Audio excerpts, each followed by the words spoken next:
নদীর ধারাবাহিক ভাঙনে তলিয়ে গেছে ভিটেমাটি, ফসলি জমি, কবরস্থান, মসজিদসহ নানা গুরুত্বপূর্ণ স্থাপনা।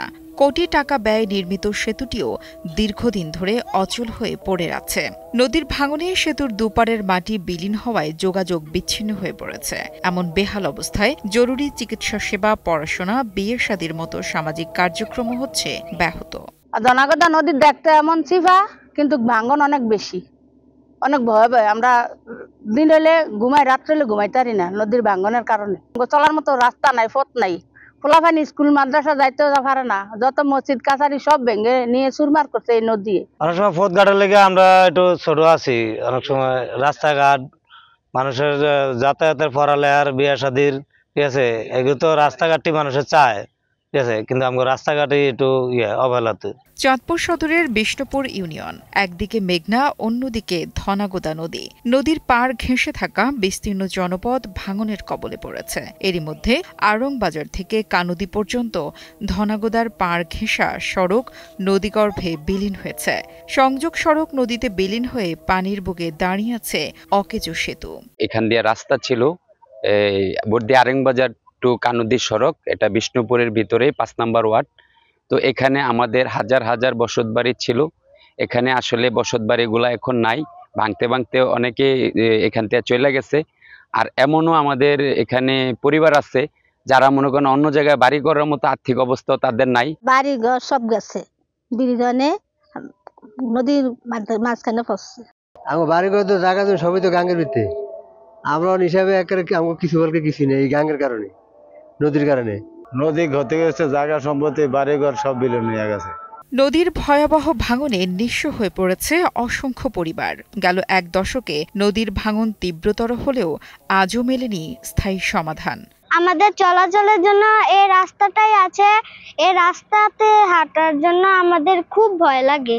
আমরা এই নদীর জন্য কিছুই করতে পারি না।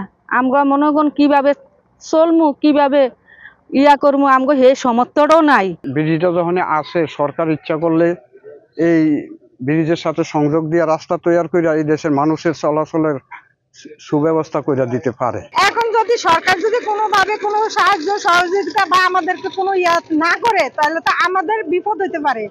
এখন আমরা চাইতেছি যে সরকার আমাদের পাশে থাকুক। সব মশার বিরুদ্ধে সুরক্ষা দিতে এলো বসুন্ধরা এক্সট্রিম অ্যারোসল, মশার বিরুদ্ধে এক্সট্রিম সুরক্ষা। ভাঙন রোধে বহুবার আশ্বাস পাওয়া গেলেও কার্যকর কোনো স্থায়ী পদক্ষেপ নেওয়া হয়নি। দ্রুত স্থায়ী বাঁধ নির্মাণ না করা হলে বিষ্ণুপুর গ্রামের বড় একটি অংশ অচিরেই নদীগর্ভে বিলীন হয়ে যেতে পারে।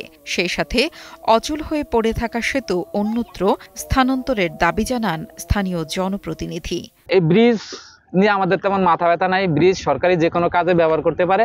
তবে আমাদের চাহিদা হলো এইটুকুই যে এই যদি এখানে স্থায়ী বাঁধ নির্মাণ করলে আমাদের এই বিষ্ণুপুর ৫ নং ওয়ার্ডবাসী তাদের ক্ষতি সাধন থেকে রক্ষা পাবে। আর যদি ইমিডিয়েটলি যদি এটার এই ব্যবস্থা গ্রহণ না করা হয়, তাহলে হয়তোবা কিছুদিন পরে দেখা যাবে যে আরো 100 ফিট চলে গেছে ভিতরে। তাহলে এই নদী গর্ভে ৫ নং ওয়ার্ডবাসী সারা জীবনের জন্যই ধ্বংস হয়ে যাইব, তলেই যাইব। তাই আমি উপর কর্মকর্তাদের দৃষ্টি আকর্ষণ করে বলছি যে অতি দ্রুত, যত তাড়াতাড়ি সম্ভব অতি দ্রুত যাতে এখানে একটা বাঁধের ব্যবস্থা করে। এদিকে ভাঙন কবলিত ও ঘনবসতিপূর্ণ এলাকায় ভাঙন রোধে জিও ব্যাগ ফেলা হচ্ছে এবং স্থায়ী প্রকল্প গ্রহণের কার্যক্রম প্রক্রিয়াধীন রয়েছে বলে জানায় পানি উন্নয়ন বোর্ড। চাঁদপুর জেলার বিষ্ণুপুর ইউনিয়নে ধনাগোদা নদীর বাম তীরবর্তী এলাকায় নদী ভাঙনের প্রবণতা আছে। এই এলাকায় আমরা ইতিমধ্যে একটি স্থায়ী প্রকল্প গ্রহণের জন্য একটি কারিগরি কমিটি গঠন করা হয়েছে। পাশাপাশি এটার ডিজাইন প্রণয়নের জন্য ডিজাইন দপ্তরে প্রেরণ করা হয়েছে। আমরা দ্রুতই এখানে একটি স্থায়ী প্রকল্প গ্রহণ করব এবং ইতোমধ্যে যে সমস্ত জায়গায় ঘনবসতি রয়েছে সে সমস্ত জায়গায় আমরা ইমার্জেন্সি জিও ব্যাগ ফেলে অস্থায়ী প্রতিরক্ষার মাধ্যমে নদী ভাঙনের প্রবণতা রোধ করার চেষ্টা করি। জেলা প্রশাসক জানান, ভাঙন প্রতিরোধে একটি প্রকল্প মন্ত্রণালয়ে পাঠানো হবে। একই সাথে নদীগর্ভে বিলীন হওয়া বেইলি সেতু অপসারণ কিংবা নিলামের যোগ্য হলে তা যথাযথ প্রক্রিয়ায় করা হবে। আমরা এখানে কাজ করছি, আশা করি একটা প্রকল্প রেডি করে আমরা মন্ত্রণালয়ে পাঠাবো। এটা যদি অনুমোদিত হয় এটা একটা স্থায়ী বাঁধ নির্মাণ হবে, এর ফলে হয়তো নদীর ভাঙন কমবে। আর আপনি যে ব্রিজের কথা বলেছেন যে আসলে নদীর ভাঙন মোকাবিলা করেছে, হ্যাঁ এই ঘটনাগুলো প্রায়শই ঘটে। অনেক সময় বছর যেটা যখন ভেঙে যায় তখন ব্রিজগুলাও হয়তো থেকে যায় আর কি। এটার ব্যাপারে খোঁজ নিব যদি এটা আমাদের যদি বর্তমান অগ্রগতির ব্রিজ হয়, যদি এটা অপসারণযোগ্য বা নিলামে বিক্রয় করার যোগ্য হয় তাহলে সেটা করে নিব আর কি আমরা। দ্রুতই ভাঙন প্রতিরোধে যথাযথ উদ্যোগ নেবে সরকার। ঘরবাড়ি, ফসলি জমি হারানোর শঙ্কা থেকে মিলবে মুক্তি। পাশাপাশি সেতুর সাথে সংযোগ সড়ক স্থাপনের মাধ্যমে যোগাযোগ ও চলাচলে আসবে সুবিধা, এমনটাই প্রত্যাশা ভাঙন কবলিত এই জনপদের মানুষের। আল আমিন হোসেইনের পাঠানো তথ্য ও ভিডিও চিত্রে ডেস্ক রিপোর্ট, কালের কণ্ঠ।